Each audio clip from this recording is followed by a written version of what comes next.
There he is. Steven, what up, bro? Steven, man. Welcome to the show. Thank you so much for being here, dude. Of course. Thanks for having me. What's up, guys? Of course, What's man. up? Not much, man. Good seeing you. It's been a while since I last saw you. You know what, like 48 hours or 72 hours or Oh something? my God. I don't even know. A lifetime. Looking as handsome as last time I've seen you, man. Right back at you. Yeah, Do you guys want me to leave you two alone? I can exit the. No, we're good. we need a cameraman. We need a guy to arbitrate. Let's say. Absolutely, man. So, Steven, you are the head of strategy at Pangolin, yes?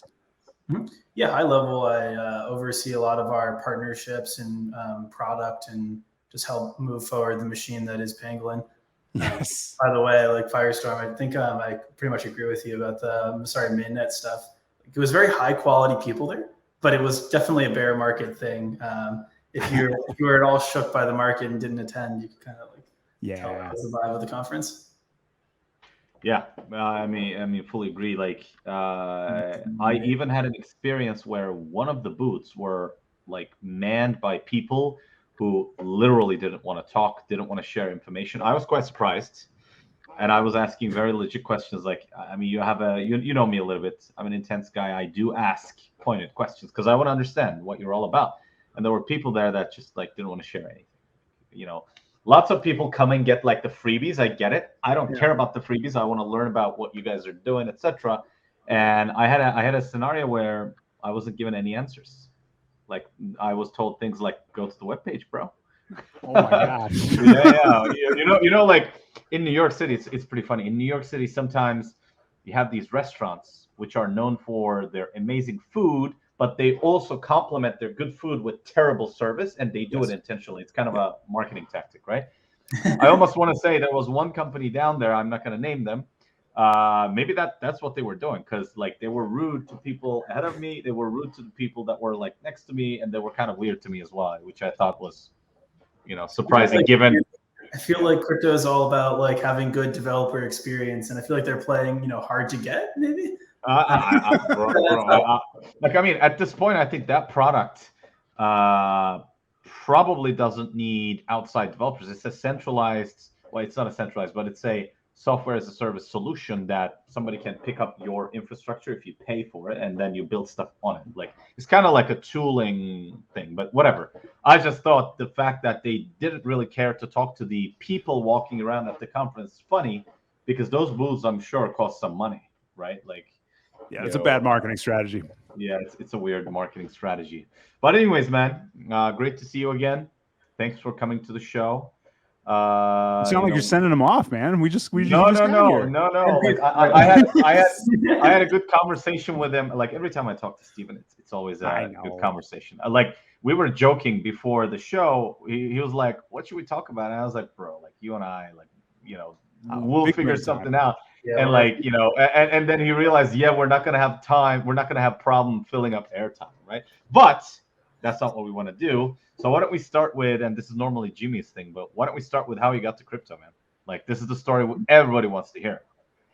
Yeah, for sure. I don't know if I know both of your origin stories either, but maybe some of the audience does. For me, I was in the ad tech industry for around 10 or 12 years or so. I was a bit of a computer science nerd in college, but ultimately more of a philosopher. So I just sit back and ponder things. That's all I do. I sort of was on the business side of things, selling ad tech solutions. But around 2016, I got pretty heavily into crypto. I started building my own Ethereum mining computers in my then Williamsburg, Brooklyn apartment. And I did almost burn down the place once, but we're all good. Nothing really happened. And no, it was just a little spark. Oh. And, I started up an Ethereum Genesis validator node in the early days, well before the merge was the main topic of conversation. And I kind of got really involved in the Avalanche ecosystem and joined Pangolin in November of last year to help kind of take things forward. I think that's my journey so far. You are also part of A Ventures, if is that correct? Yeah, I'm also a member of A Ventures, where we help grow projects. Yeah, that's very cool, man.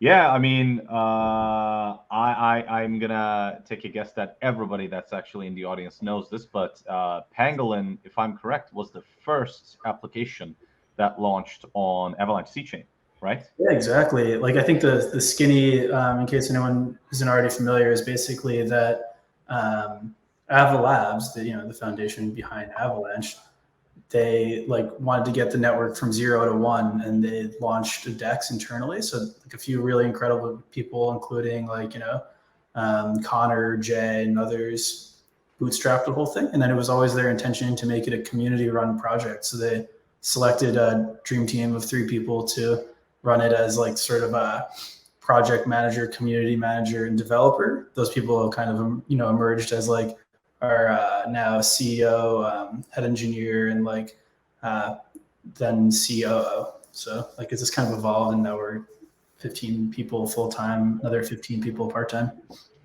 Bro, like, I'm not gonna lie, it was amazing times. Like Avalanche had launched, it's been a few months, and as far as most people knew, Avalanche was just X chain, right? And then P chain. All people were doing was, oh, let me run a node, like see how it goes. I had some videos at the time of how to run a node on Raspberry Pi 4. It was actually part of the Evalabs YouTube channel. And because there wasn't any C-chain activity, there were no transactions. So you could run an Avalanche node on this mini computer, right? It's a tiny mini computer. It's fanless computer. There's no fans on it. It's, it just dissipates heat on its own. And I think a lot of people had like put nodes on it because it was cheap. It was, theoretically it was cheaper than anything else that you could do. And then Pangolin launched. Obviously, when Pangolin launched, it brought unbelievable amount of interest because all of a sudden you had something like Uniswap. There was a Uniswap airdrop at the time as well. Like if you had done anything on Uniswap, you could get an airdrop, and it was incredibly cheap and fast. Like it was completely different experience to Ethereum. I think it was the first glimpse of how Avalanche compares to existing UXs on other blockchains, and it literally broke the chain. I think like shortly after Pangolin, like they found a bug which was sort of exacerbated by some nodes that were being run on toasters. Is that the right quote? You remember that time, dude? What? So Kevin Sekniki, I think, tweeted and said, "Bro, you guys need to stop running your nodes on toasters." And my tutorial, I think, was summarily removed from the Avalabs YouTube channel. This is how I connected the dots. But yeah, I mean, Pangolin was obviously the first application that launched and the first truly useful application. I'm sure there was other stuff in there, but like, Pangolin was the big thing that, we all, like, it made us all happy. Yeah. Anyways, that was sort of my angle. DEXs are like a core part of, the like crypto ecosystem, and, like Avalanche boomed because of such incredible user experience, novel consensus, and everything. Now we're seeing so much traction from subnets.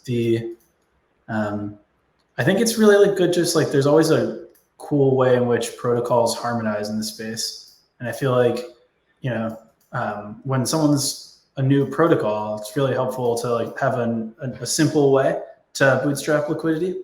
And I think like the Uniswap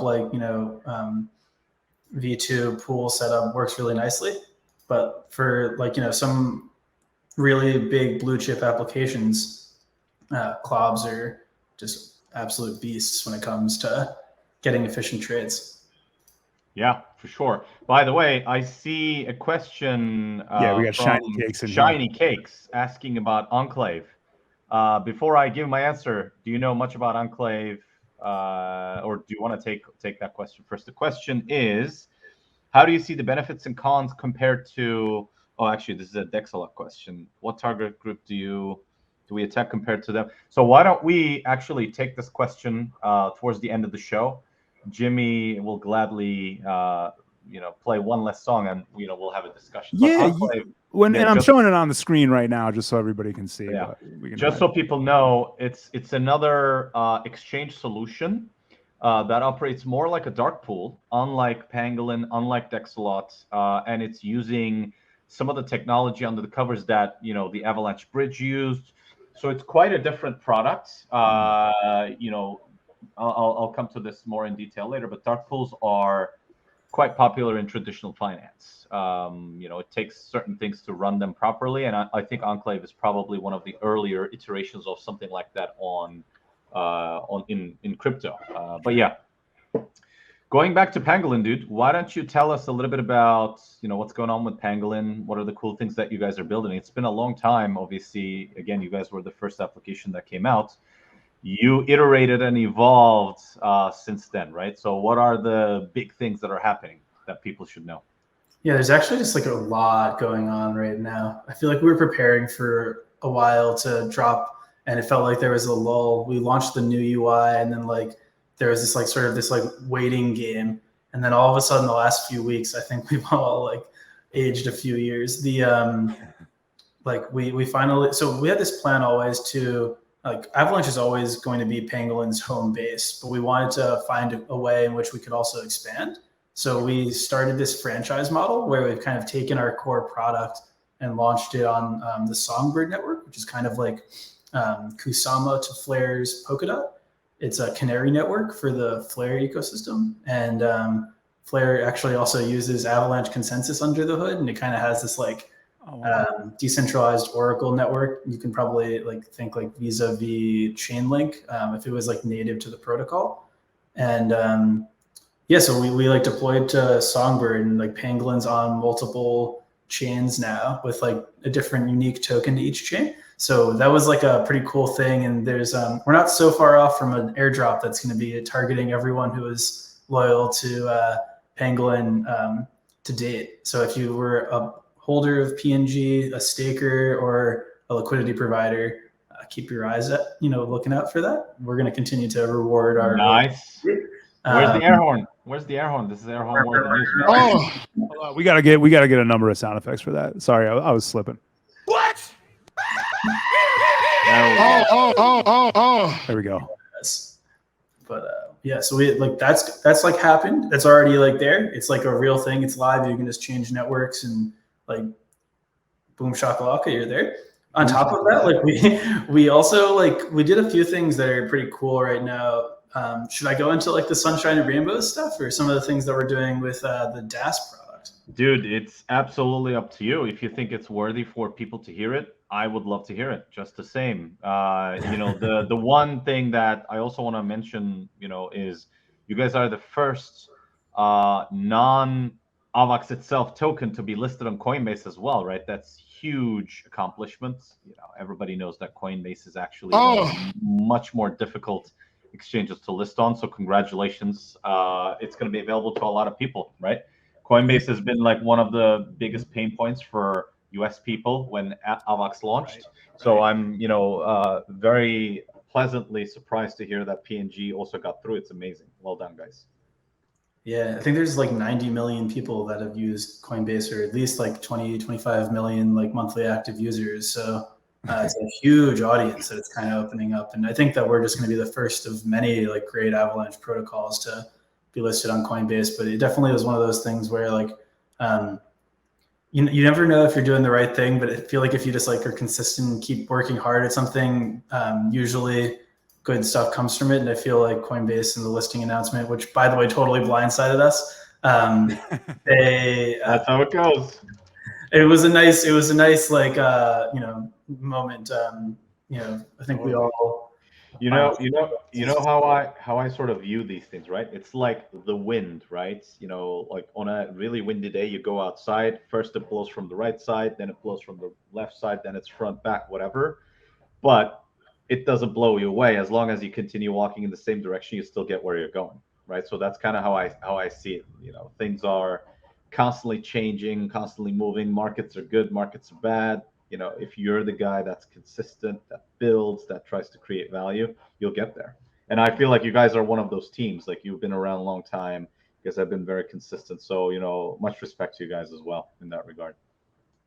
Thanks. Really appreciate it. Yeah, definitely, man. Consistency always goes a long way. And I feel like that's why. And that's been associated with Pangolin since like I've come into this space. So it's really definitely just have to echo that.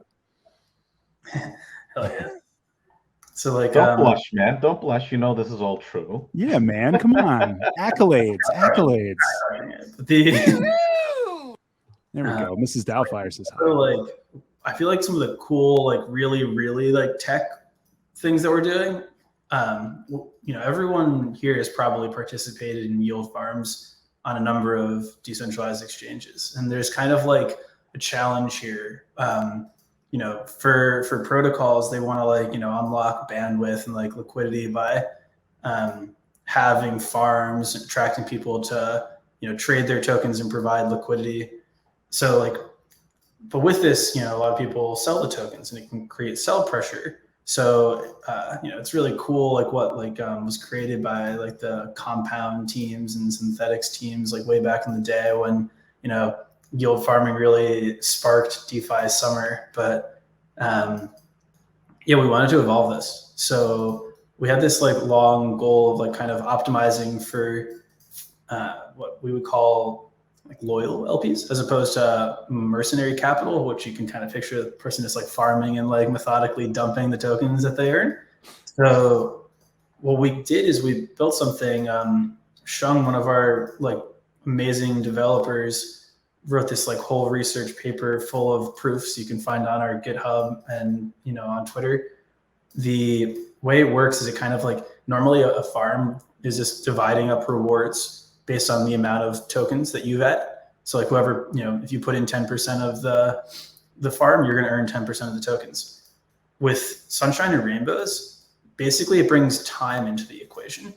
And this will be coming to Avalanche as well. But what happens basically is, if you're in the farm for a long time and you're kind of like loyal, you're just going to keep, your APR is going to sort of accelerate and you're going to just like catch up to the group and like, have a really like high juicy APR. But if you're kind of selling your tokens as opposed to like compounding them and like bringing in new capital, it will reset your time as if you just like hit a stoplight and you have to start from zero again. Mm-hmm. So when I say compounding, it's just worth clarifying that like it does require you to like bring in like, let's say, we're talking about like, a lot AVAX pair. Like if you've earned a lot of a lot, you would have to bring some AVAX to go with that. It wouldn't be this like selling your tokens to compound. And it's a pretty cool system. So I mean, this is gonna sound stupid, but where does the name come from, bro? Like the name is pretty like Sunshines and Rainbows, right? Like that's a easy to remember name. I'd love to hear the story behind it, because like your APR accelerating the more loyal you are doesn't immediately bring sunshine. Like bright and sunny days for crypto, but it like also if you kind of like follow your APR over time, it will kind of look like a rainbow going like up into the rainbow theory. Sort of like approaches the mean. It's also a Simpsons reference too, right? Didn't they use that song in The Simpsons a bunch? Sunshine, lollipops, and rainbows. That was a big thing in The Simpsons. Am I the only one who remembers that, guys? Could be motivation. I'll actually have to ask Sean like the true origins, but I think it had to do with the arc that your APR was going to be painting originally, and just the ethos of the project. I love it. No, that's pretty cool.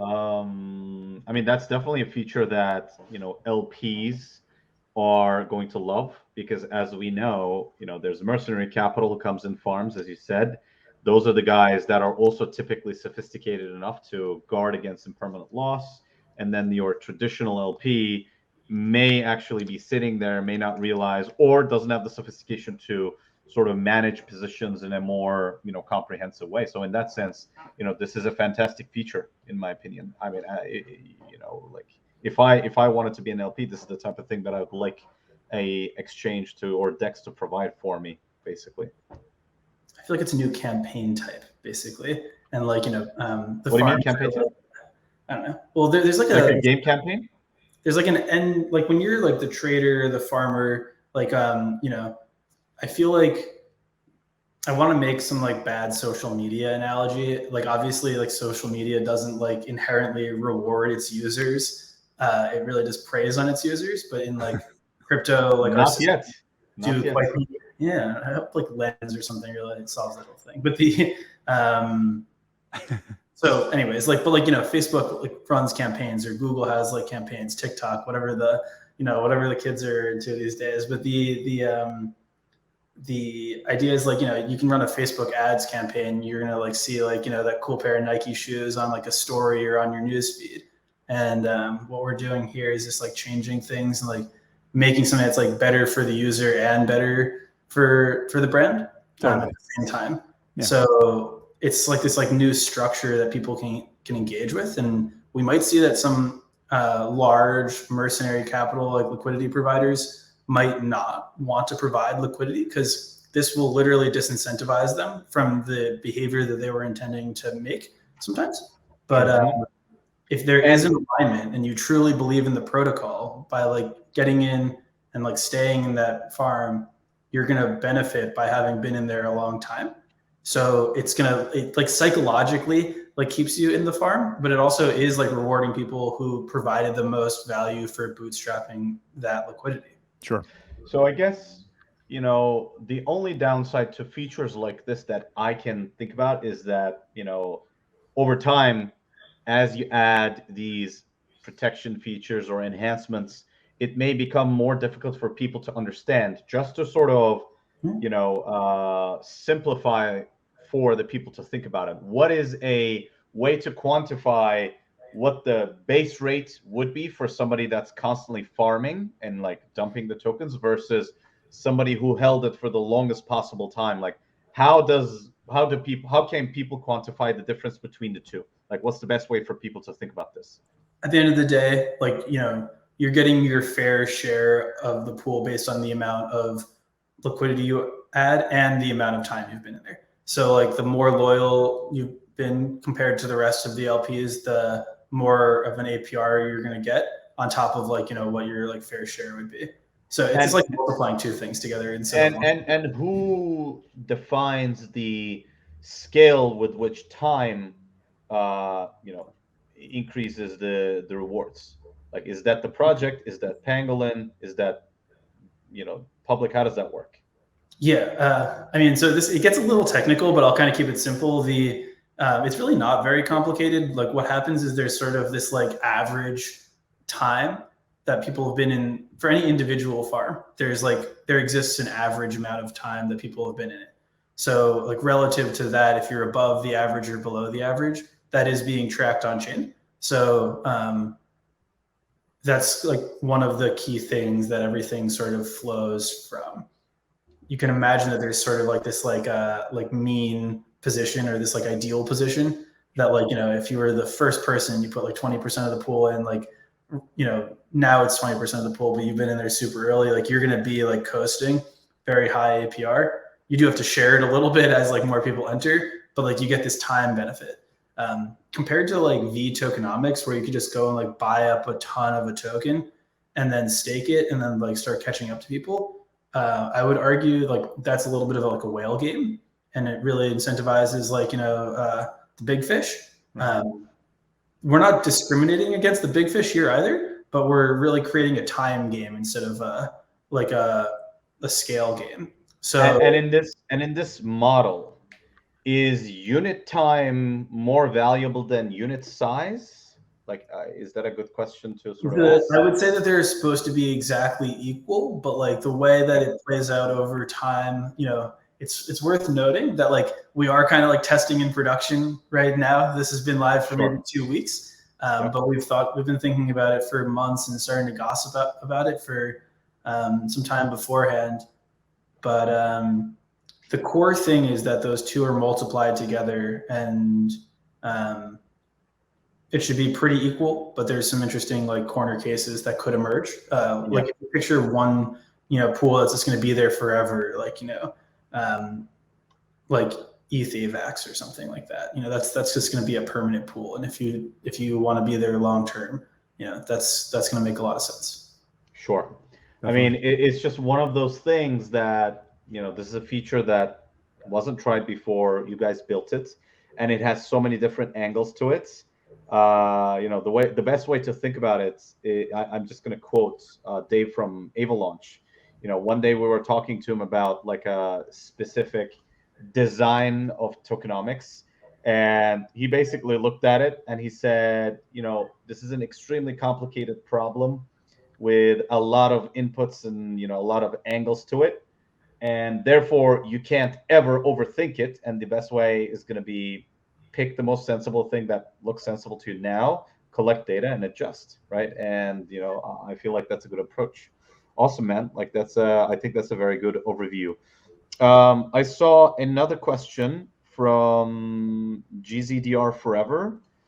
Can Pangolin run from a smartphone? The answer is yes. You can use a browser or any to use Pangolin, just like Dexalot, just like alternatives. Pangolin had ample time to make sure that it works.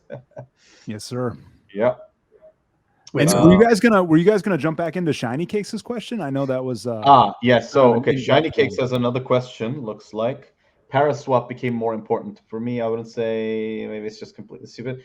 Definitely not stupid. So just to separate the two products, Paraswap is an aggregator, meaning what Paraswap does under the covers is it looks at prices across Pangolin and alternatives, and based on your size, it chooses how to route your order. If your size is sufficiently large, Paraswap will actually break it down into pieces, and then it will trade part of it on Pangolin, part of it elsewhere, and it will give you your fill. So Paraswap may very well, under the covers, be using Pangolin. So I don't think there's anything wrong with that, especially if you're, using larger size.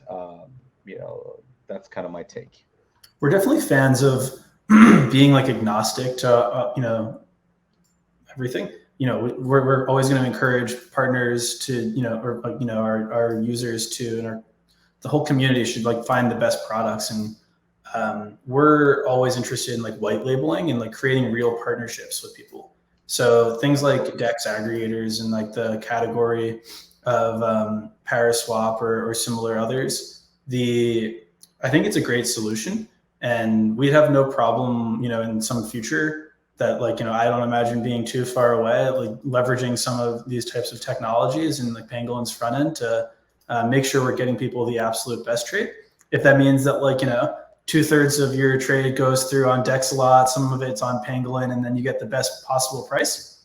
Like at the end of the day, we want to make sure we're giving users what's like best for them, and also innovating at the same time. Yeah, that's great. Just going back to the original question, I think I can take a crack at it now. So Enclave, like I said, is a dark pool where there is not going to be market data visible to folks, or at least the current iteration that I've seen works that way. It's targeted for more institutional, I'm going to say, like at least when I saw the demo, that question was a little bit up in the air, but it's definitely for KYC people who probably have serious concerns about market impact, meaning they don't want their orders seen in the market. The way dark pools work is there is no market data. You place an order inside of the dark pool, and if there is the other side in it, you basically get traded. It's not transparent in that regard, but typically because it's not visible, people, actually this is true, it's not people thinking this, like the data suggests it, that orders placed, because it doesn't signal information to the market, sometimes you get better executions. However, of course, the trade-off is the fact that most of the time there's no liquidity there. At least that's how the traditional dark pools work. Like imagine if you're like a big institution, you have a lot of size to do, you have risk that you're trying to trade, you put it in a dark pool, you can't wait long time for the other side to come through. Sometimes two asset managers may have exactly offsetting risk, but one of them is going to trade on Saturday, the other is going to trade on Wednesday. If you're not there at the same time, match may not happen, and people rarely have long time to wait. So it's a very unique type of offering. The big challenge is getting consistent and quick fills through dark pools. The technology is quite interesting. It's being heavily supported by Avalabs, of course. They're using SGX technology under the covers to secure the software and stuff. So in that sense, it's very interesting. If you guys haven't checked it out, by all means, take a good look at it. It's very different than something like Pangolin or Dexalot, just to put it out there. They're like more complementary, in my opinion, if anything, than alternatives to each other. That's kind of how I view it. Hopefully that answers the question. Any other questions? There you go, Shiny Cakes. There you go. Shout out to Shiny Cakes for the question. Appreciate you. Yep. Steven, anything else that you think we should hit on? I know we've been. I have more topics, but like there was I mean, you alluded to what I consider to be a big alpha leak that was on the Dexalot Twitter, and like there was definitely user incentivization programs and perps that were being alluded to. And orders. Our incentivization is very different. We don't have farms, but we try to come as close to it as possible. I don't know how much you saw, but I can do a quick overview. The idea is liquidity for central limit order book exchanges come from either people that want to execute now, meaning takers. We call them liquidity takers. You come to the exchange and you trade, or it comes from market makers whose job or whose intention is to provide markets, to the exchanges, or limit orders, people who use typically limit orders, right? In our case, because there are no LPs, meaning there are no pools that we lock people's capital in, we were like, okay, how do we give people some incentive to place orders, right? What is that incentive? So our thinking was, let's come up with an incentive program that basically assigns value to different acts that people are doing, and let's incentivize them that way, right? So our incentive program basically, is going to target this without, requiring people to create a liquidity pool. That's kind of the high level of it. Did I give too much? I don't remember. Jimmy, am I allowed to talk more? Hey, man, listen, I'm the one who always gets in trouble. You guys are always yelling at me for telling too much stuff. I also get in trouble all the time. You have no idea how much trouble I got into after last week's episode. So, woo, all right. Well, sounds like it's a good time to get your volumes up, though. Yeah. The bosses, they sit and they hear sometimes. They listen to the show and they go like this. Yeah, that's exactly what they do. That's literally I answered the phone after the episode and I heard that and nothing else. Well, we're it's for the people, man. We love our users. For the people and for innovation. Well, yes, both Pangolin and Dexalot. Oh, that's what I have to say about that. Steven, can you tell me where Stoven Labs came from? I know we're going long on the interview here, but I was really curious about the handle, the Twitter handle, man. Stoven Labs. Can you dive into that really quick? Yeah, I think it's kind of like my name's Steven. I grew up playing a lot of soccer, and I think at some point it's a slight deviation from Steven, and I just kind of rolled with it as a nickname, and it's trickled into most of my Twitter, Telegram stuff, things along those lines. That's kind of what I thought. I had a feeling. I was like, I bet somebody called him Stoven at one point, and it just, you know what I mean? I don't know. I just I had a feeling, man. This kind of stuck. It's really cool to get that confirmation.